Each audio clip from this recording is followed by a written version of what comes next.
Édouard Rod, L'innocente.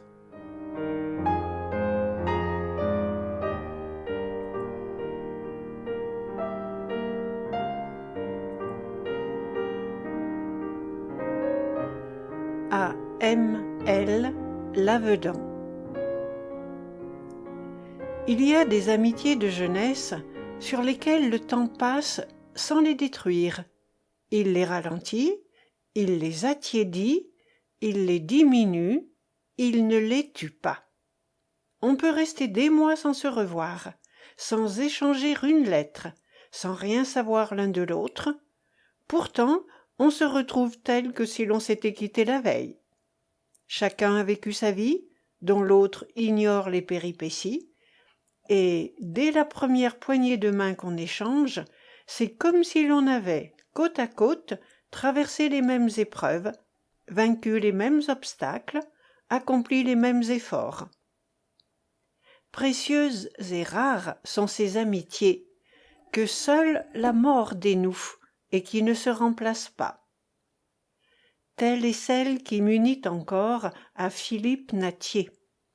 Elle date de notre 14e année, du lycée de B, où le hasard nous fit entrer le même jour et nous plaça à côté l'un de l'autre. J'étais embarrassé par un thème latin qui me semblait extrêmement difficile. Étant plus fort, il me vint en aide. Après quoi, nous passâmes 2 ans sans nous quitter.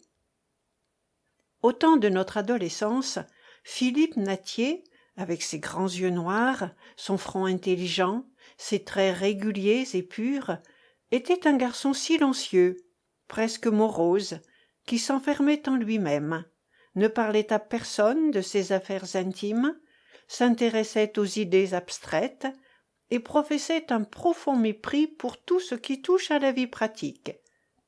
Il n'a point changé. Maintenant, il approche de la quarantaine. Quelques cheveux blancs se montrent au-dessus de ses tempes qui commencent à se dégarnir. Sa forte barbe noire, dont il était justement fier, est déjà toute grise. Et quand je le rencontre, bien qu'à des intervalles éloignés, je retrouve, sous l'homme mûr et vigoureux, l'enfant qui fut mon camarade, l'adolescent qui fut mon ami. Nous passons des heures charmantes, pendant lesquelles nous parlons peu et pensons ensemble. Il n'a plus cette beauté qui, jadis, arrêtait les regards des femmes, mais sa figure a conservé tout son caractère, énergique et doux à la fois, pensif, bienveillant avec une pointe d'ironie. Il a dans les yeux cette lueur indéfinissable qui semble le reflet de trop de réflexions, de trop de voyages autour de soi-même, dont le retour est rempli d'incurable mélancolie. Car il a beaucoup vécu seul. Son cercle d'observation est demeuré borné, mais s'il a vu peu de gens, il les a bien vus. S'il connaît peu de choses, il les connaît bien. Pour s'être exercé sur un panorama restreint, son coup d'œil n'en est ni moins pénétrant, ni moins sûr. Quand nous étions ensemble sur les bancs de l'école, pendant les récréations ou les promenades, j'aimais à lui raconter ma vie, toute simplette, dont les moindres incidents prenaient pour nous un relief extraordinaire. Lui ne me disait à peu près rien de la sienne. À peine parlait-il quelquefois de ses parents, qui vinrent le voir de temps en temps, et dont j'aperçus les rapides silhouettes. Je le savais fils unique d'un médecin fort habile, établi dans la petite ville des Plèges, dans le Jura. Une fois, à la rentrée des grandes vacances, il revint en deuil. Sa mère était morte. Je lui demandai « Tu as beaucoup de chagrin ?» Il me répondit, avec un tremblement dans la voix, « Oui, beaucoup. » Il ajouta, les yeux perdus, d'un ton pénétré, « Ma mère était très, très bonne. » Et ce fut tout. D'où venait cette extrême réserve? Les uns l'attribuaient à une dureté d'âme dont les raideurs d'attitude de Philippe semblaient témoigner. Mais je savais bien, moi, que mon ami n'était point insensible, qu'au contraire, son âme vibrait et frémissait au moindre choc, qu'il portait en lui un monde de sensations dont la vivacité allait parfois jusqu'à la violence, et que seul le masque restait impassible.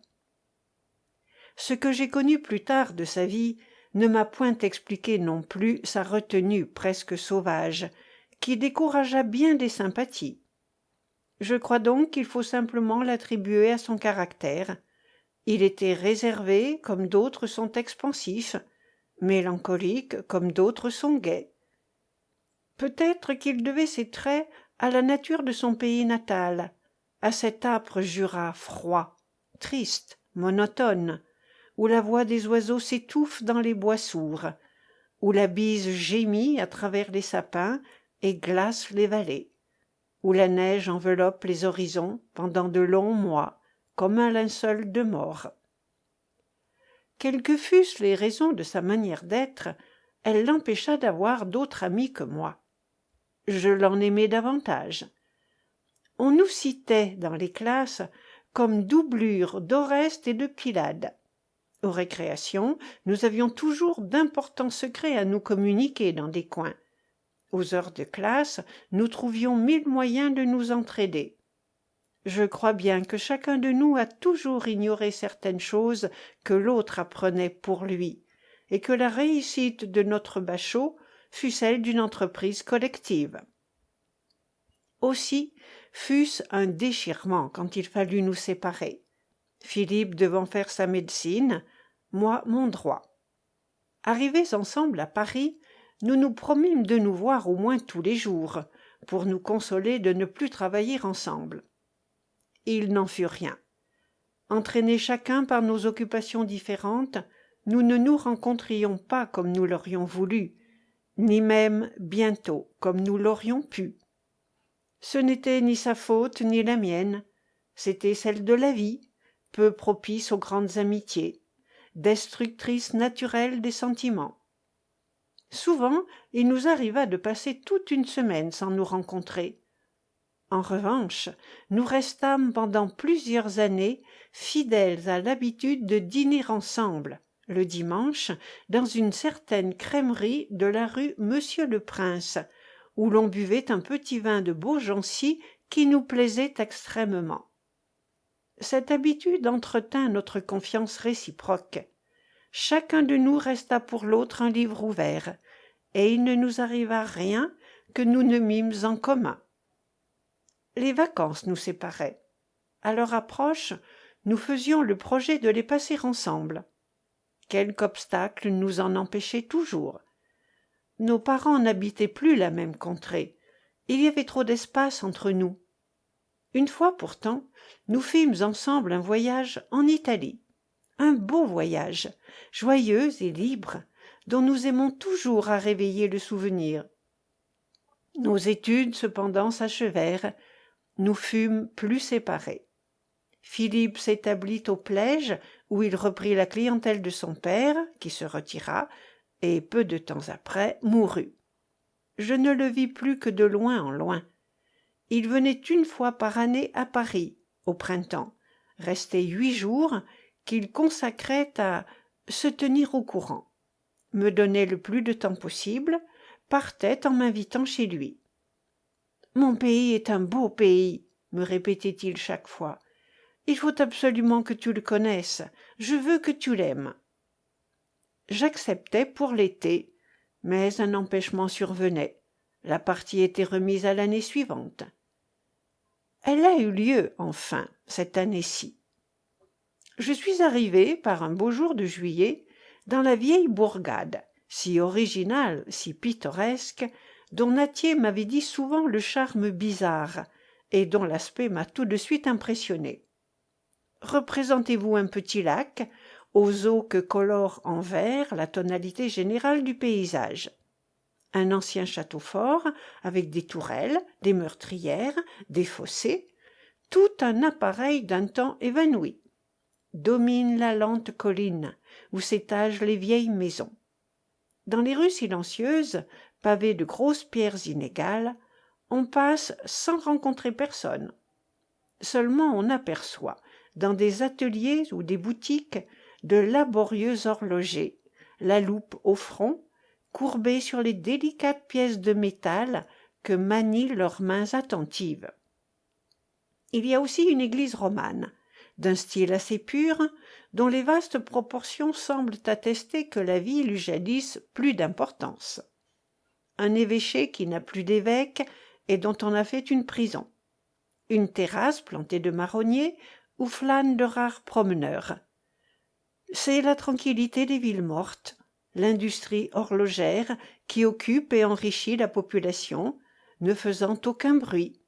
Pas d'usine, pas de cheminée. Les gens travaillent, chacun chez soi, dans la retraite et le silence. Un austère paysage qui, cependant, ne manque pas d'une beauté grave et triste, encadre la petite ville. Au premier plan, sur la plus proche colline, des ruines informes suggèrent l'idée des guerres locales qui troublèrent autrefois la paix de ces montagnes. Plus loin, moutonnent de vastes horizons aux lignes arrondies, boisés de sapins, semés de clairières où les moissons ondulent, où pointent les clochers des villages. Puis, des sommets plus hauts, très noirs, arrêtent les regards. On se sent séparé du reste du monde, ou plutôt, on se sent dans un petit monde bien à part, qui doit avoir ses lois spéciales, sa gravitation particulière. Philippe était venu me chercher à la station voisine dans un cabriolet de médecin de campagne, avec Naine, sa jument gris pommelé, qui nous emmena chez lui, d'un bond trop rapide en un quart d'heure. La route, excellente, filait entre des sapins, avec de place en place des tas de planches ou des arbres coupés déposés sur le bord.